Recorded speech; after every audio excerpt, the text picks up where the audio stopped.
I cannot overemphasize the importance of impressionism. And sometimes, we overlook how important it is to project and give a good impression because the impression that we give, one gives, a community gives, an organization gives, the impression that's put out there is what determines the kind of reaction that you will receive from the people who receive it. Now, that's particularly true for a community, for a city, an organization, a city, and it's particularly true for Maconville. It's important that we project a good impression of this community because we want people to come. We want them to spend money. We want them to go wherever they're going back to and talk about it. We want them to send somebody to make us say, man, you got to go to the Cherry Blossom Festival. You got to go to the Indian Mound. You got to go and drink the water, all that good stuff. In a community is what determines what kind of impression that people have of the community. Guess what, y'all? We got a phenomenal impression of Macon, Georgia throughout. I started to say the state. No. I started to say the region, then I started to say the state, and then I started to say the Southeast. The world. Macon, Georgia has a favorable impression throughout the world. That didn't just fall from the sky like pie by and by. It results from a particular effort on the part of an organization called Visit Macon. And we're so happy today to have two representatives, Mr. Justin, I thought to call you Reddy, Justin Andrews, who is the president of Visit Macon, and also Mr. Gary Wheat, who is the executive director of Visit Macon. And before I'm winding them up, but before I turn them loose, I want to publicly state that, hey, y'all, I'm so impressed with what you all are doing and have done for this community as it relates to creating an impression that's favorable and make people want to come to our community. So I'm gonna start with you, Justin. Just introduce yourself and talk a little bit about your role as president. Yeah, my name is Justin Andrews. Of course, I am president of the board of directors of Visit Macon. Also, I am director of special projects and outreach for the Otis Redding Foundation as well. I've been on the Visit Macon board for a few years now. Of course, Gary and I are really, really good friends and bounce ideas off each other all the time. Visit Macon number one has a phenomenal staff. And when I say phenomenal, every single one of them are so engulfed in getting people to Macon and putting Macon on the forefront across America, across the world. We got some amazing, amazing things going on here in Macon. Of course, the all the history that we have and that we talk about. And then, of course, everything that is happening now. Hopefully, getting the mounds for the park, and of course, the center coming, and downtown being so vibrant and accepting, and restaurants being packed, and it's incredible to see how far Macon has come. Especially being a Maconite myself. And wanting to put, of course, more effort into my community where I was raised and continue to live and seeing how far Macon has come over these years is number one impressive, very very impressive, and number two is definitely owed to the work that Visit Macon does every day. So I am honored to be able to sit as board president for Visit Macon, and honored that I get to work with a phenomenal group of people. And we are excited at the future of Visit Macon and what we hold and the things that we have planned. And we're just excited to see what happens in the next few years. And it just didn't fall out the sky That's by right. and by. This watch it. This phenomenalness, I'm coining a word here, is a result. It takes leadership. It takes strong and good leadership. It takes a supportive board, but it also takes strong leadership. And that leadership is embodied in none other than Gary Wheat, who is the executive director of Visit Macon.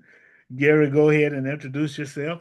I guess you ought to say present yourself, all that business and all those people that you brought to Macon. We ought to say present yourself because everybody ought to know you, man. They Well, ought to know. Ladies and gentlemen, Gary Wheat, the Executive Director of Visit Macon. Gary?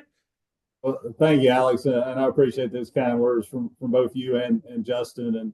And to your point, it's reflected in leadership, and that's not me. That's not just me. That starts with a visionary mayor and a board of commissioners, and that starts with my board of directors and people that have not only a vision but a love of making Bibb County. Hey, they took a chance on me almost 8 years ago, and I'm happy to say, as a good friend D. Stowe Moore always says, Macon chose me, and it's been one of those situations where I enjoy what I do. And coming in and as Justin, he nailed it. We've got a great team here. I just kind of keep it between the ditches, as they say, where I come from, and make sure that they have every resource they need to be successful, because the people that work here do have a love of making. They have a passion, a dedication to making, and putting that best foot forward. You nailed it, Alex, when you say we want to tell the world about making. That's our role. A lot of people ask the question, well, what does Visit Macon do in our community? Well, we're very outward facing. Our role is to go beyond the borders of our county and say, hey, here's the story of Macon. Here's our history of Macon. Come see for yourself. And as you said, not only the state of Georgia and the Southeast, but the world is taking notice about what we do. Oh, that's so outstanding. So let's be a little, watch this, Justin. Let's deal in specificities. You know, let's talk a little bit about, the enumerate, some of the activities, in which Visit Macon is involved, and then you could just throw some of those numbers in while you're talking about Gary. Well, Alex, we're kind of driven by numbers. That's what we always tell people is the numbers, guide our direction, guide our goals. And for us, it's all about partners. And when I say it's all about the partners, is we're the ambassadors, we're the storytellers, and for us, we need those wonderful attractions and partners and events that really making Bibb County unique. And that's everything, as you mentioned earlier, from the Cherry Blossom Festival to the Christmas lights to Omogie Mounds, soon to be National Park and Preserve, the new Otis Redding Center for the Arts and what they're going to be doing there. And the list goes on and on, from Hay House to the that we have each year, the Tubman Museum, the Georgia Sports Hall of Fame, Museum of Arts and Sciences. And, I could go on and on and on, but it takes a village, as they say. And those are the components that bring these people here. And it's one thing for us to market and tell that story and get these people here. We've got to generate a desire to come back. And we're all about creating repeat customers. And that's signified through the quality visitor and customer service that our partners produce each year. And, just to throw some numbers out and not to bore your audience, but, visitors last year spent $458 billion in our county. That's what they left here. I always like to say, tourism saves people, households in Macon-Bibb County over $580 on their property taxes each year. Well, here's another statistic I think says even more, that if you took away the tourism economy in Macon-Bibb County, to replace that, it would cost each household $7,000. So I think that should echo with people, because at the end of the day, in our industry, we've learned what's the number one thing people remember about any trip they take, and that's their interaction with local citizens. So every citizen of Macon-Bibb County needs to be an ambassador, because ultimately that benefits my pocketbook, your pocketbook, Justin's pocketbook, all of us that live and work and play here benefit from a visitor coming and leaving their knowledge, because they have a choice where they choose to spend their money. And we like it when it's in Macon-Bibb County.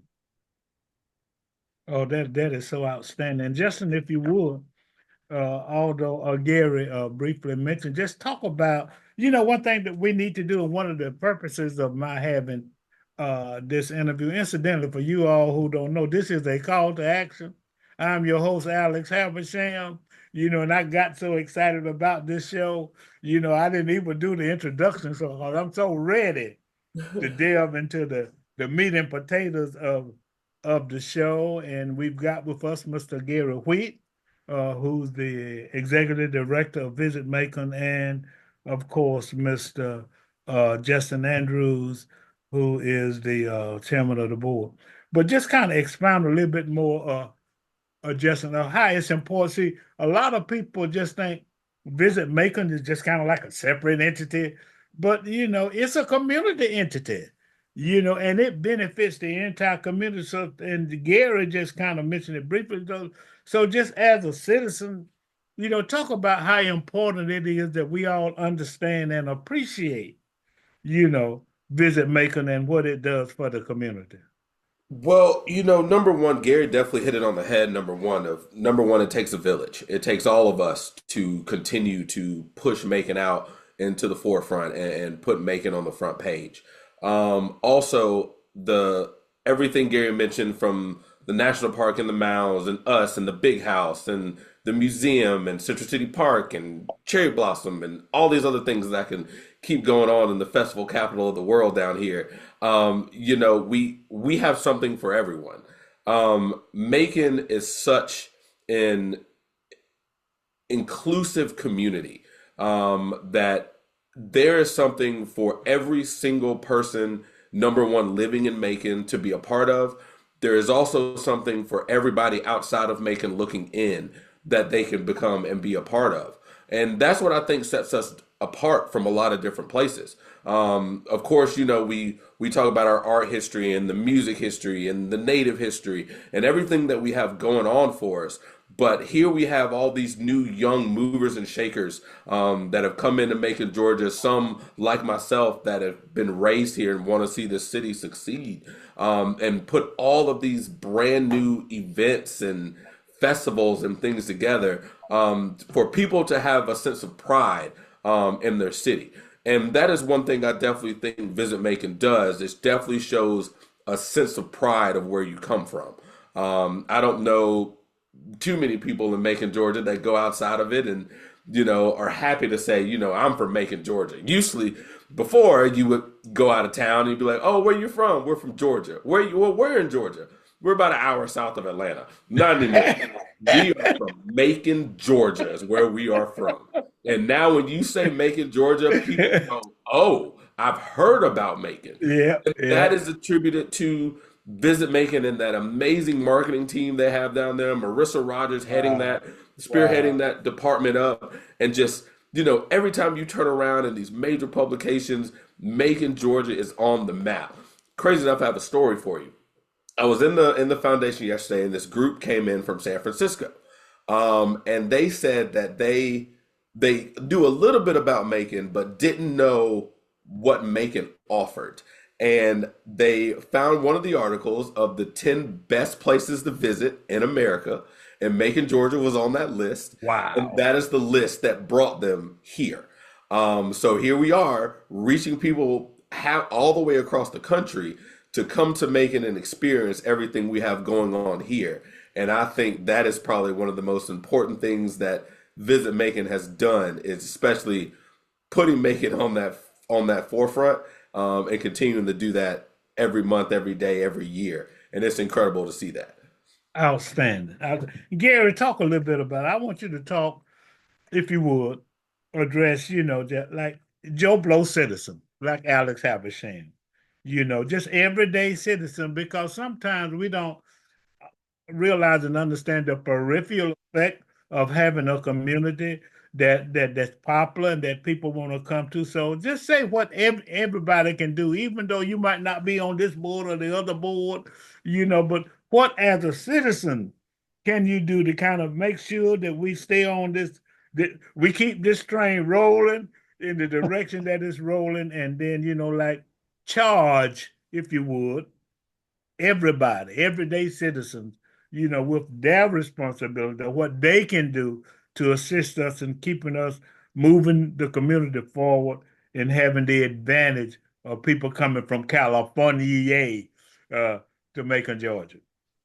Sure, Alex, and I was thrilled to hear Justin's story because I had not heard that one. But we engage that, encounter that more and more each day here at our visitor centers.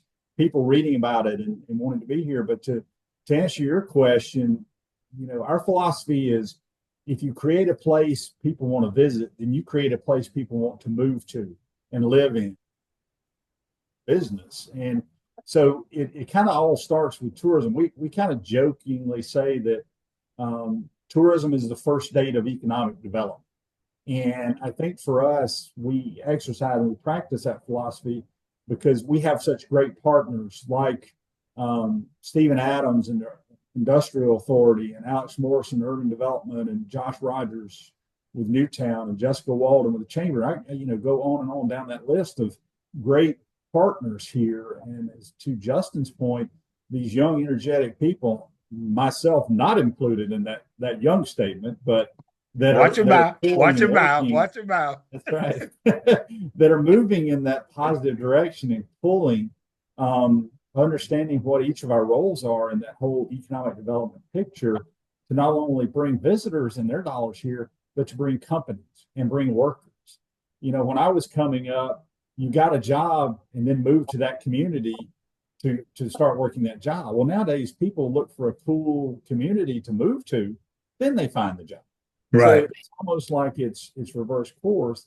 And how our local citizens, how it impacts you, not only it helps our economy, but it also creates neighbors. It creates new businesses that you can work with and purchase from. It creates new attractions and needs and restaurants and small business. I mean, you look at what Macon's downtown has gone through, that evolution over even the years that I've been here, and now it's one of the best downtowns in America. And I think that speaks volumes to the hard work of our county folks, our leadership, our nonprofits, and everybody that's kind of working towards that common goal of, as Justin said, singing those praises that we're from Macon, Georgia. You looked at every interview that Little Richard ever did, and he used to always make sure he said he was from Macon, Georgia. Yeah. And I think that's a good rule of thumb for all of us, is to have that pride in our community and going forward, make that announcement. Because to Justin's story, coming out of COVID, we kind of sat down and said, hey, how do we get in front of people who are pent up and ready to get out and spend money and travel and see America and see the world?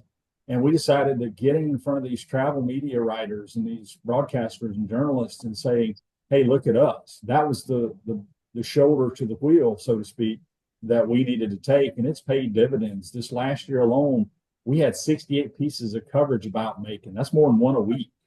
And there's a number that just blows me away. Those stories and that publication, that coverage reached 931 million people. That's almost a billion with a B that we're able to see or read or engage about Macon, Georgia. Wow. And speaking of Little Richard, I think he's got a birthday coming up, right? He really does. We want to let you all know. We're going to be celebrating. I'm telling y'all now, we working on it. That's right. We're celebrating Little Richard's birthday because of what he's done. So y'all just get ready and be on the lookout for activities at the Douglas and throughout the community, and help celebrate Little Richard's birthday, because we certainly want to give him his due. Quickly, one thing that people don't realize, and I think it's important, to talk a little bit about the conventions and the role that Visit Macon play in attracting convention, and also talk about the role that Visit Macon can play for someone who wants to, bring a convention to Macon, to let them know that they don't have to work out all the mechanics themselves.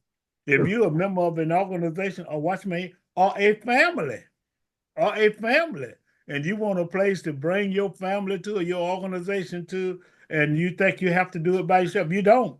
You can solicit the help of Visit Macon. So, Gary, talk a little bit about that. Sure, Alex, and to touch on how we operate, how we're funded. We're funded through a percentage of the hotel motel tax, and that's collected on a room that somebody coming to town stays in. But also that tax supports 10 other entities, including the general fund. And in addition to that hotel tax that's collected, oh, by the way, 8% sales tax is collected, which goes to the general fund, goes to education, goes to the property tax rollbacks. So every visitor that stays in one of our hotels not only funds our operation, but funds our county and helps save the taxpayer on their property taxes. So for us, and you mentioned it, conventions. Well, we have a sales staff of two, and one deals in the sports side and one deals in the convention side and the meeting side. And it's almost like speed dating. They're both at shows right now where they sit down across the table from somebody that has a convention or has a sporting event. And they're got 10 minutes to convince them, hey, Macon's a place for you. And we do that by telling the story of what facilities we have, how we can incentivize them to be here through Visit Macon. But to your point, we're free of charge. If you're a local citizen and you belong to an organization, which I would argue most people in our county belong to some sort of civic or fraternal or group or association, come down and see us. If you've never thought about hosting your meeting here or your gathering or your event, Alex, we've talked about this before, family reunions. You want to host your family here, come see us. We can help you with that. And those are complimentary services. We can offer you tours. We can offer you the ability to find a place for you to do that, whether it's a park or a convention center. We can help you get the rooms at a rate that is suitable to your group and your family. So, to your point, Alex, we're here to help. And that's how we kind of engage and bring those people in to support our economy. Perfect example, this coming weekend, we're hosting the Georgia High School Cheerleading Championship. So there'll be 1,800 cheerleading squads here in Macon, interacting with our citizens at the Coliseum and Convention Center, and it's going to be a great weekend for our community. Yeah, and Justin, we do need to mention that, as one of the reasons downtown is growing like it is, because a lot of those young professionals who moved to Macon because of all the things that Macon live downtown, and that's why we got one of the most vibrant downtowns. Old folk like me have to live way out, to get the fresh air, but young folk like you we got lost downtown. So it's just a lot of advantages to being a part of Macon. It's a lot of advantages to attracting people to Macon, and there's a lot of advantages in Macon being promoted. And I just wanted the community to know that we're on the uprise, and the Visitors and Convention Bureau has played a phenomenal role in the impressionism that I talked about. Justin, you got 1 minute to do your final appeal to the community as it relates to BCB, and go ahead and mention, the exciting news about what's coming in January downtown. Yeah. So like I said, Macon's a phenomenal place. Gary was talking at the beginning of the year, and our kind of theme for the year was, getting back to basics. And we blew that out of the water probably in February or March. I don't think we will ever get back to basics because we are thriving so much. That's a great thing for us. We get to sit here and think of all these different things that we could do, especially here in Macon, Georgia, with the people and the places and the history that we have. And like you said, Alex, like downtown is vibrant right now, from the shops to restaurants to the lofts and everything. And then in January, we'll have this incredible 15,000 square foot performing arts center right in the heart of downtown Macon as well. We look at it from the Redding family, looking at it as of, we could have went anywhere. We could have went on the outskirts of town. We could have put it in Jones County. We could have went to Atlanta. We could have went anywhere. But we always want to take care of home. And home in Macon, Georgia is important to us. And of course, downtown is super important to us. We've been here forever. So just to be able to have this new facility downtown, be able to bring kids downtown, their families, guests, and everything downtown, the amazing amphitheater space we'll have on the front to maybe do some First Friday events and things like that. Just more and more to keep people engaged in downtown and understand that we live in a phenomenal place. a phenomenal place that is inclusive of everyone. And we are just so proud to represent Macon, Georgia everywhere we go. Gary, that's gonna be hard to beat, but you got your minute. Well, I tell you what, I feel the enthusiasm not only here on this show today, but also throughout Macon. You know, because you have people that come into our visitor center that say, "Hey, I'm just locally and got family coming in. Can you help me out?" I just think the future we're definitely on the upswing here in Macon, Georgia, and I think that comes down to the sense of community that has been created by everyone that's pulling in the right direction, pulling in the same direction. I think with the park coming online as a national park and preserve, you're going to see the additional increase in visitation. With the development going on in East Macon in the future, I think you're going to see a new era, if you will, for Macon-Bibb County. And I'm excited to be a part of it, and just thrilled that the citizens and the leadership and also my board give me the opportunity to lead this organization and the staff that works so very hard to make it a reality. It's important. I'm glad you mentioned that, because it's important for the community to know that even if you got 4 or 5 people coming to town, it does not have to be a convention to solicit the help of Visit Macon. So Right. if you're gonna have, Thanksgiving dinner, people coming for 3 or 4 days, then it behooves you to call Visit Macon. Say, hey, I got some people, and give that demographic. Where can I take them? What should I do?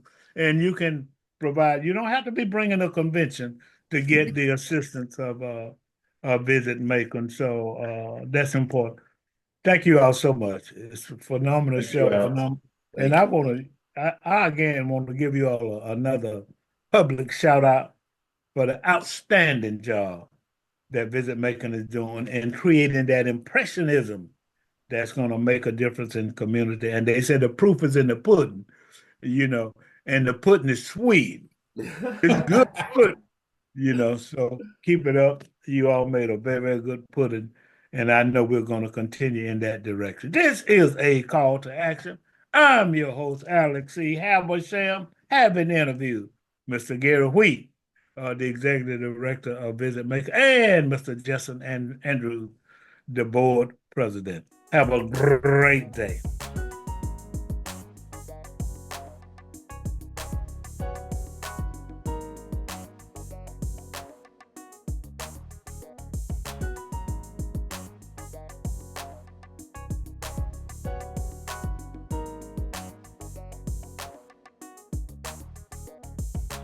www.makingblackpages.com